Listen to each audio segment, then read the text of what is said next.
പരിശുദ്ധ റമദാനിലേക്ക് നമ്മൾ പ്രവേശിക്കാനിരിക്കുകയാണ്. അള്ളാഹു റമദാനിനെ കണ്ടുമുട്ടാനുള്ള തൗഫീക്ക് നമുക്ക് നൽകി അനുഗ്രഹിക്കട്ടെ. കൃത്യമായ ഒരു പ്ലാൻ റമദാനിൽ നമുക്കുണ്ടാകണം. കഴിഞ്ഞ റമദാനുകളെ പോലെ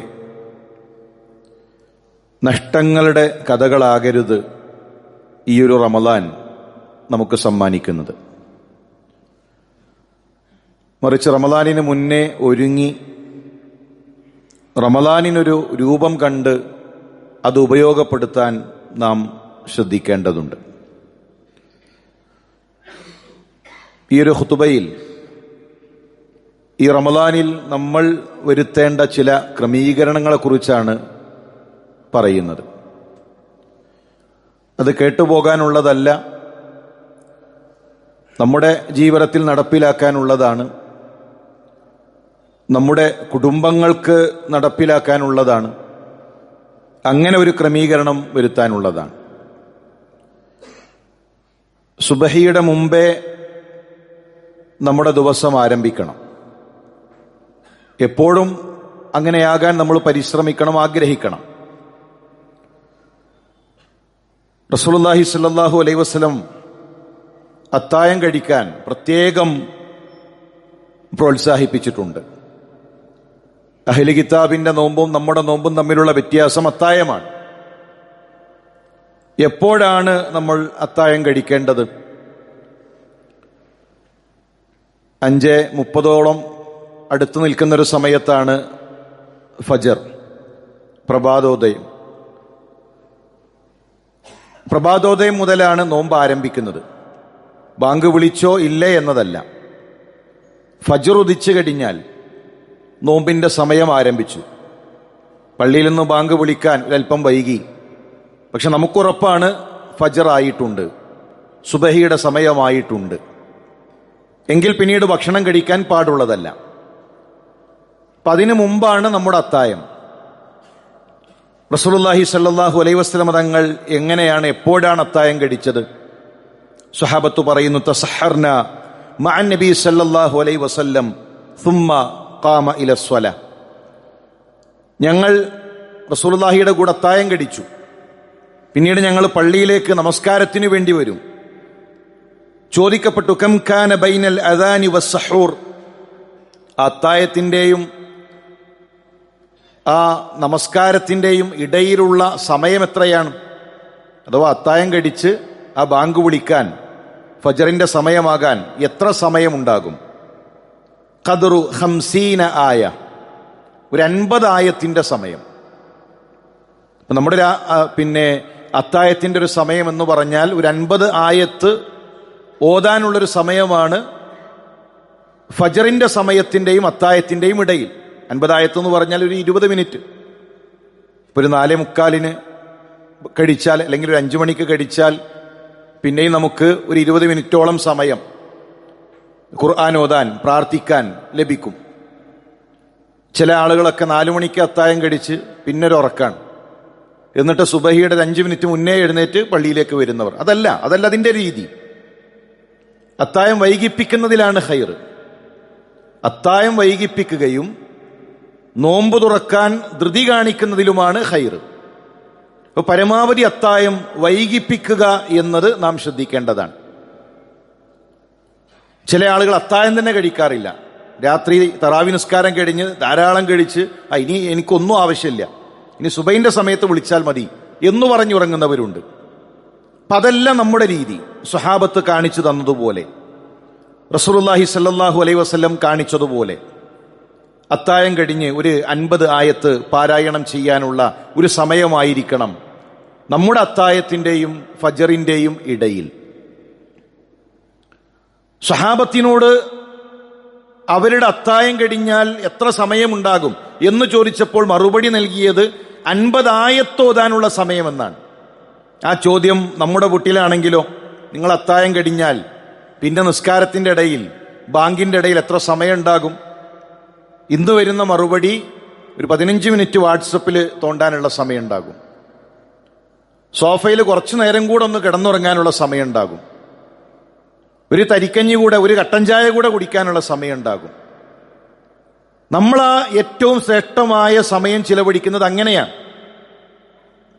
അള്ളാഹു പ്രാർത്ഥന കേൾക്കുന്ന, അള്ളാഹു ഒന്നാനാകാശത്തിലേക്ക് ഇറങ്ങി വരുന്ന ആ സമയത്തും മൊബൈലിൽ സമയം തള്ളി നീക്കുന്ന ഒരു സാഹചര്യം റമളാനിൽ നമുക്കുണ്ടാകരുത്. ഈ റമളാനിൽ കഴിയുമെങ്കിൽ നമ്മളൊരു ക്രമീകരണം വരുത്തണം. സുബഹി നിസ്കരിച്ച് ഞാൻ വീട്ടിലേക്ക് എത്തിയിട്ടേ ഞാൻ എൻ്റെ മൊബൈൽ തുറക്കൂ. ലോകത്ത് ഒരു അത്ഭുതവും അതുകൊണ്ട് സംഭവിക്കാൻ പോകുന്നില്ല, ഒരു നഷ്ടവും സംഭവിക്കാൻ പോകുന്നില്ല. സുബഹി നമസ്കാരം കഴിഞ്ഞ് വീട്ടിലേക്ക് എത്തിയിട്ടേ നമ്മൾ വാട്സപ്പ് തുറക്കൂ, നമ്മൾ മൊബൈൽ എടുക്കൂ എന്ന് തീരുമാനിച്ചാൽ ഒരു നഷ്ടവും സംഭവിക്കാൻ പോകുന്നില്ല. എത്രയോ ഹൈറുകൾ നമുക്ക് നേടാം, എത്രയോ പുണ്യമാക്കപ്പെട്ട സമയം നമുക്ക് ഉപയോഗപ്പെടുത്താം. ഇന്ന് പലപ്പോഴും അത്താഴം കഴിഞ്ഞ് നേരെ മൊബൈൽ, നിസ്കാരം കഴിഞ്ഞ് നേരെ മൊബൈൽ, ദിക്റിന്റെയും പ്രാർത്ഥനയുടെയും സമയം അങ്ങനെ നഷ്ടപ്പെടുത്തുന്നു. പള്ളിയിലേക്ക് സുബഹി നമസ്കാരത്തിന് വരുമ്പോൾ എന്ത് മൊബൈലിന്റെ ആവശ്യം നമുക്കുള്ളത്? അപ്പൊ റമളാനുകൾ നമ്മൾ അങ്ങനെ ക്രമീകരിക്കുക. മൊബൈൽ എടുത്തു വെച്ച് പള്ളിയിലേക്ക് വന്ന് നമസ്കാരം കഴിഞ്ഞ് അദ്കാറുകൾ നിർവഹിച്ച് വീട്ടിലേക്ക് എത്തിയതിന് ശേഷം മാത്രമേ മൊബൈൽ ഉപയോഗിക്കൂ എന്ന് തീരുമാനിക്കാൻ, അങ്ങനെ ഒരു ക്രമീകരണം, അങ്ങനെ ചില പരിശീലനങ്ങൾ ഈ റമളാനിൽ നമ്മൾ കൊണ്ടുവരിക. മറ്റൊന്ന്, സുബഹിയുടെ മുമ്പുള്ള 2 റക്അത്ത് റസൂലുള്ളാഹി സ്വല്ലല്ലാഹു അലൈഹി വസല്ലം ഓർമ്മപ്പെടുത്തി, റക്അത്ത അൽ ഫജ്ർ ഖൈറും മിനദ് ദുനിയ വമാ ഫിഹാ. 2 റക്അത്ത്. വലിയ സൂറത്ത് ഓതണോ? വേണ്ടല്ലോ. സൂറത്തുൽ കാഫിറൂൻ, സൂറത്തുൽ ഇഖ്ലാസ്, എത്ര ചെറിയ സൂറത്തുകളാണ്. ആ 2 റക്അത്ത് ഒരാൾ നമസ്കരിച്ചാൽ ഖൈറും മിനദ് ദുനിയ വമാ ഫിഹാ, ഈ ദുനിയാവും അതിലുള്ളതും മുഴുവൻ നേടുന്നതിനേക്കാൾ ഖൈറതാണ്. ദുനിയാവ് നേടാനാണല്ലോ ഈ ഓട്ടം. എങ്കിൽ കൂട്ടരെ, ദുനിയാവിനേക്കാൾ ഖൈറായൊരു കാര്യം നിങ്ങൾക്കിതാ, സുബഹി നമസ്കാരത്തിന്റെ മുമ്പുള്ള 2 റക്അത്ത് നമസ്കാരം. അത് റമളാനിൽ നമ്മൾ തുടങ്ങി വെക്കുകയും നമ്മുടെ ഒരു ജീവിതത്തിന്റെ ഭാഗമാക്കി മാറ്റുകയും നമ്മൾ ചെയ്യണം. മറ്റൊന്ന്, ഒരു ജമാഅത്തും നഷ്ടപ്പെടുത്തുന്നില്ല എന്ന് നമ്മളൊന്ന് തീരുമാനിക്കണം. സുന്നത്തിലൂടെ അള്ളാഹുവിലേക്ക് അടുക്കുന്നതിനേക്കാൾ ഫർളിലൂടെയാണ് അള്ളാഹുവിലേക്ക് അടുക്കാൻ കഴിയുക. മാ തഖറബ ഇലയ്യ അബ്ദി ബിശൈഇൻ അഹബ്ബ ഇലയ്യ മിമ്മ ഇഫ്തറത്തു അലൈഹി. അള്ളാഹു ഫർളാക്കിയ, നിർബന്ധമാക്കിയ ഒരു അമലിലൂടെ അള്ളാഹുവിലേക്ക് അടുക്കുന്നത് പോലെ സുന്നത്ത് കൊണ്ട് കഴിയില്ല. അള്ളാഹ്ക്ക് ഇഷ്ടം ഫർളാണ്. തറാവി നമസ്കരിക്കാൻ നമ്മൾ വാഹനം ഏൽപ്പിക്കും, കുടുംബസമേതം തറാവി നമസ്കാരത്തിന് പള്ളിയിലെത്തും. സുബഹി ജമാഅത്തോ? സുബഹി ജമാഅത്ത് നഷ്ടപ്പെടുത്തുന്നു. ഒരു ഈത്തപ്പഴവും കുറച്ച് വെള്ളവും കൊണ്ട് പള്ളിയിൽ വന്നാൽ നോമ്പ് തുറന്ന് 1ാമത്തെ റക്അത്ത് മുതൽ മഗ്രിബ് ജമാഅത്ത് കിട്ടും. മഗ്രിബിന്റെ ജമാഅത്ത് നഷ്ടപ്പെടുത്തുന്നു. നോമ്പ് തുറന്ന് പള്ളിയിലേക്ക് എത്തുമ്പോഴേക്കും, നടന്ന് ആടിപ്പാടി പള്ളിയിൽ എത്തുമ്പോഴേക്കും 2 റക്അത്ത് കഴിഞ്ഞു. ഫർളിന്റെ 2 റക്അത്ത് നഷ്ടപ്പെട്ടു. ചില ആളുകൾക്ക് ഫർള് തന്നെ നഷ്ടപ്പെട്ടു. എന്നിട്ട് ആ ജമാഅത്ത് നഷ്ടപ്പെടുത്തി പിന്നെ വന്നിട്ടാണ് നിസ്കരിക്കുന്നത്. ചില ആളുകൾ ഖാദിമുകളാണ്, നോമ്പ് തുറയുടെ അതിന്റെ കാര്യങ്ങൾ ചെയ്യുന്നവർ. എന്നിട്ടോ നിസ്കാരം ജമാഅത്ത് നഷ്ടപ്പെടുത്തി, മഗ്രിബിന്റെ ജമാഅത്ത് നഷ്ടപ്പെടുത്തിയിട്ടാണ് പിന്നീട് നിസ്കരിക്കുന്നത്. എന്തിനു വേണ്ടി? നോമ്പ് തുറക്കാൻ വേണ്ടി ആ പ്ലേറ്റും കാര്യങ്ങളൊക്കെ അതാ നിസ്കാരം കഴിഞ്ഞ് ജമാഅത്ത് കഴിഞ്ഞ് അത് ചെയ്താൽ എന്ത് നഷ്ടമാണുള്ളത്? സുബഹി ജമാഅത്തിന്റെ ഫളിൽ തറാവി നമസ്കാരത്തിനില്ല. തറാവിക്ക് ഫളില്ല എന്നല്ല, തറാവി നമസ്കാരത്തിന് ഒരുപാട് ഫളിലുണ്ട്. സുബഹിയുടെ മുമ്പുള്ള 2 റക്അത്തിന്റെ ഫളിൽ നമ്മൾ പറഞ്ഞു, അതിനേക്കാൾ ഫളിൽ സുബഹിക്കുണ്ട്. അപ്പൊ ഫർള് നഷ്ടപ്പെടരുത്. അത് ദുഹറാകട്ടെ, അസറാകട്ടെ, ഇശാ ആകട്ടെ, ഫർള് റമളാനിൽ നഷ്ടപ്പെടാതിരിക്കാൻ പരമാവധി നമ്മൾ പരിശ്രമിക്കണം. ജുമുഅക്ക് എല്ലാ പള്ളികളും നിറഞ്ഞു കവിയുന്നുണ്ട്. പള്ളി കമ്മിറ്റിയിൽ ചർച്ചയാണ്, ഈ വലിപ്പം പോരല്ലോ, പള്ളി ഇനിയും കൂട്ടണം, അടുത്ത നില കൂടെ വേണം. ലുഹറിന് എവിടെയാണ് ഈ ആളുകൾ? അസറിന് എവിടെയാണ് ഈ ആളുകൾ? ജുമാക്ക് മാത്രം പള്ളിയിലേക്ക് വരുന്ന ചില ആളുകൾ. അത് സമുദായത്തിന്ന് പേര് വെട്ടാതിരിക്കാനാണ്. ജുമാക്ക് വന്നാലേ ഈ സമുദായത്തിന്റെ ഭാഗമുള്ളൂ. അള്ളാന്റെ കോടതിയിൽ നമ്മുടെ പേരുണ്ടാകും എന്ന് ആലോചിച്ചോളി. ലുഹറും അസറും സുബഹിയും മഗ്രിബും നഷ്ടപ്പെടുത്തി, നിർബന്ധമായ നമസ്കാരങ്ങൾ നഷ്ടപ്പെടുത്തി ജുമാക്ക് മാത്രമേ തല കാണിച്ചു പോയാൽ അള്ളാഹുവിന്റെ അരികിൽ മുസ്ലിമീങ്ങളുടെ കൂട്ടത്തിൽ നമ്മുടെ പേരുണ്ടാകോ ഇല്ലേ എന്നത് നമ്മൾ ആലോചിക്കാം. കള്ളുകുടി തിന്മയാണ് നമുക്കറിയാം. കുടുംബത്തിൽ ഒരാൾ കള്ളു കുടിക്കുന്നുണ്ട്, കാരണവന്മാരൊക്കെ മീറ്റിംഗ് വിളിക്കും, നമ്മുടെ തറവാടിനെ പറയിപ്പിക്കാൻ, നമ്മുടെ വീട്ടുകാരെ പറയിപ്പിക്കാൻ. അവൻ എങ്ങനെയെങ്കിലും കൗൺസിലിങ്ങിന് കൊണ്ടുപോകണം, ഡി അഡിക്ഷൻ സെന്ററിലേക്ക് കൊണ്ടുപോകണം, എങ്ങനെയെങ്കിലും നന്നാക്കണം. ഭയങ്കര ചർച്ചയാണ്. അതേ ഗൗരവമുള്ള ചർച്ചയാണ്, അതേ ഗൗരവമുള്ള വിഷയമാണ് നിസ്കാരമില്ല എന്നുള്ളത്, സുബഹിക്ക് പള്ളിയിലില്ല എന്നുള്ളത്, മഗ്രിബിന് പള്ളിയിലില്ല എന്നുള്ളത്, ഇശായിന് പള്ളിയിലില്ല എന്നുള്ളത്, നിർബന്ധ നമസ്കാരങ്ങൾ നിർവഹിക്കുന്നില്ല എന്നത്.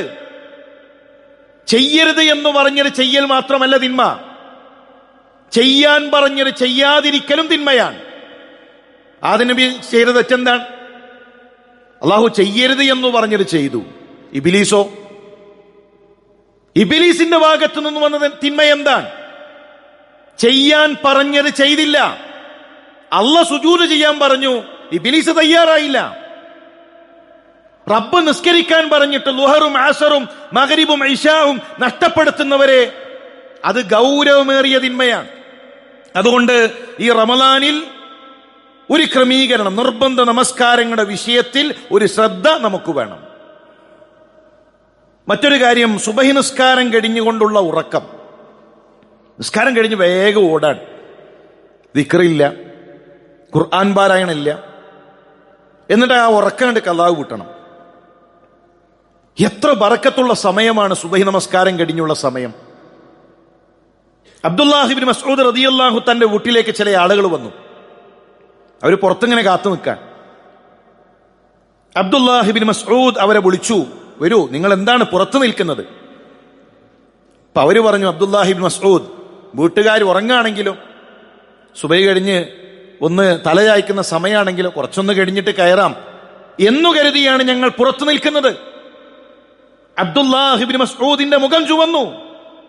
അദ്ദേഹത്തിന്റെ ചോദ്യം, അള്ളാഹുവിന്റെ റസൂൽ ബറക്കത്തുണ്ട് എന്ന് പറഞ്ഞ സമയത്ത് ഇബ്നു ഉമ്മി അബ്ദ് തന്റെ കുടുംബത്തെ ഉറങ്ങാൻ വിടുമെന്ന് നിങ്ങൾ കരുതിയോ?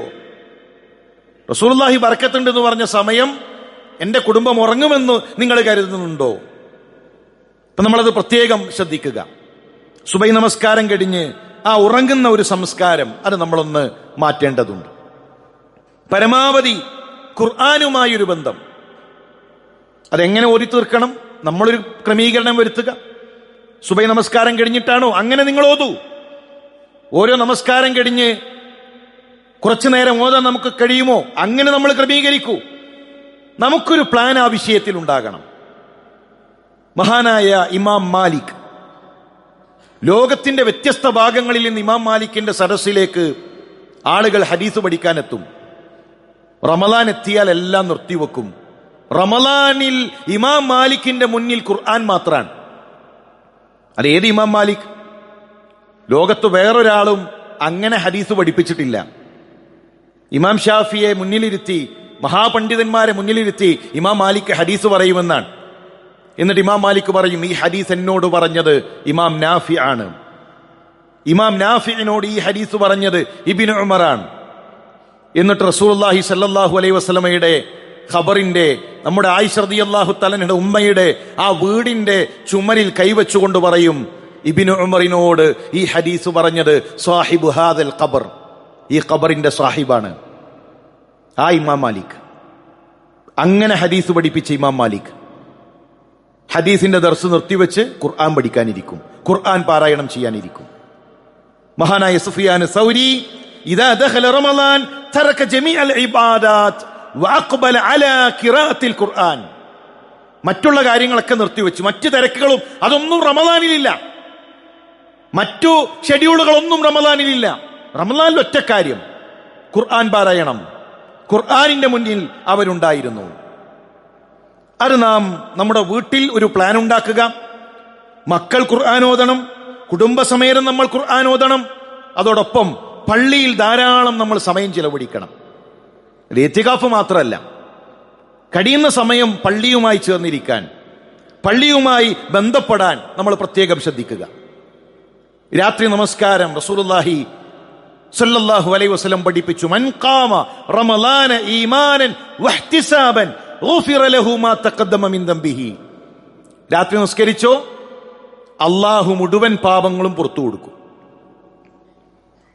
8 നിസ്കരിച്ചിട്ട് വിത്ര വീട്ടം നിസ്കരിക്കാന്ന് പറഞ്ഞു പോകലല്ല. വിത്ര ഞാൻ വീട്ടിലാണ്, എന്നിട്ടൊരു പോക്കാണ്. അല്ല, ഒരു ഇമാമിന്റെ കീഴിൽ പൂർണ്ണമായി നിസ്കരിക്കാം. പൂർണ്ണമായി ഒരു ഇമാമിന്റെ കീഴിൽ നിസ്കരിക്കാം. ആ ജമാഅത്തിൽ പങ്കെടുക്കുക. നിർബന്ധമെന്നല്ല, പക്ഷേ അതാണ് അതിലെ ഒരു ഹൈറായ പണ്ഡിതന്മാർ പറഞ്ഞു തരുന്ന ഒരു രീതി. അങ്ങനെ രാത്രി നമസ്കാരം നിർവഹിക്കുക. ഓരോ ദിവസത്തിലും ഒരു ചെറിയ സ്വതക്ക. ഏതാണ് റബ്ബ് സ്വീകരിക്കുക എന്നറിയില്ല. ഏത് ദിവസത്തിലാണ് ലൈലത്തുൽ ഖദ്ർ എന്നറിയില്ല.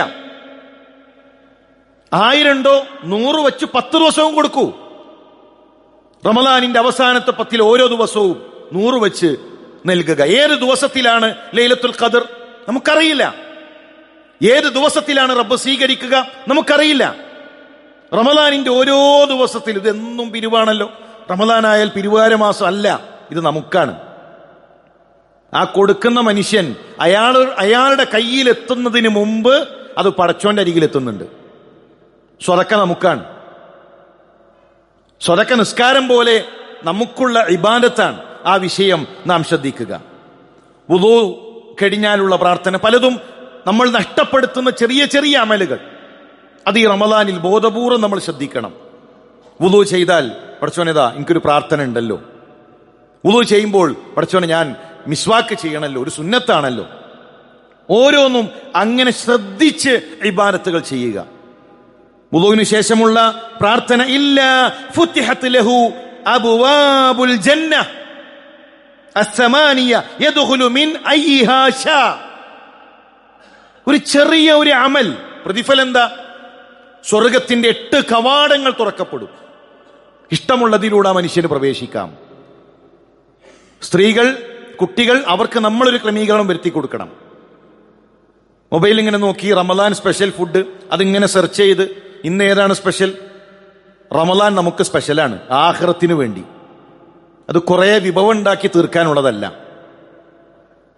മറ്റൊരു മാസത്തിലുമില്ലാത്ത സ്പെഷ്യലാണ് റമളാനിൽ നമുക്ക് കിട്ടിയിട്ടുള്ളത്. അത് ദുനിയാവിലെ ഓരോ വിഭവം ഉണ്ടാക്കി പരീക്ഷിക്കാനുള്ളതല്ല. റമളാൻ ആഖിറത്തിന് വേണ്ടി മാറ്റിവെക്കുക. ഭക്ഷണം കുറക്കണം, ഭക്ഷണം ചുരുക്കണം. റസൂലുള്ളാഹി എന്താ പറഞ്ഞത്? അത്തായം, ഈത്തപ്പഴം, എത്ര നല്ല അത്തായം. ചുരുക്കുക ഏത് കാര്യങ്ങളും. അങ്ങനെ ഇബാദത്തുകളിലേക്ക് മത്സരിക്കാൻ നമുക്ക് സാധിക്കണം. അല്ലാഹു അതിനുള്ള തൗഫീക്ക് നൽകി.